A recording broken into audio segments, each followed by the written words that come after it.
Salton Sea oversight failures raise business compliance risk.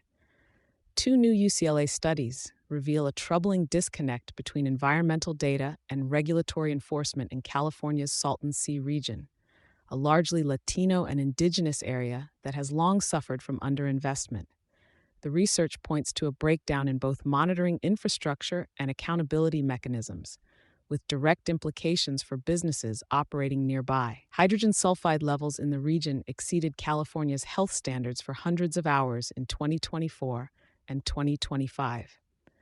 However, government sensors only captured a fraction of these pollution events, calling into question the reliability of existing compliance frameworks.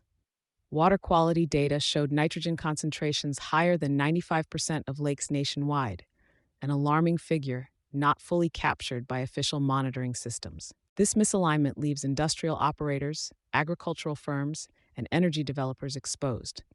Environmental assessments conducted under current guidelines may dramatically understate actual conditions, raising concerns about compliance validity and long-term investment stability.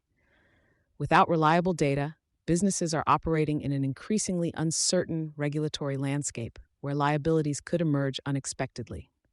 New compliance expectations, legal mandates, and financial impacts. At the heart of the issue lies the unfulfilled 2003 Quantification Settlement Agreement, which legally obligated state and federal agencies to restore the Salton Sea.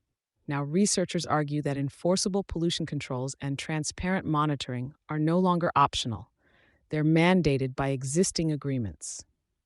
For companies with operations in the region, this signals a shift from voluntary compliance to binding obligations. The studies propose establishing nutrient and hydrogen sulfide limits through coordinated action between agencies, requiring upstream actors to meet measurable performance targets. This includes both water districts and industrial operators.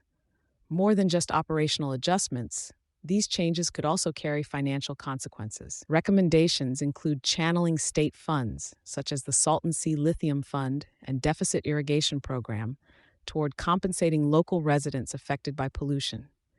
If implemented, this could mark a shift toward community-first accountability models that reshape traditional corporate responsibility. According to Consuelo Marquez, communication professional at the Desert Healthcare District, the research confirms what residents have known for years.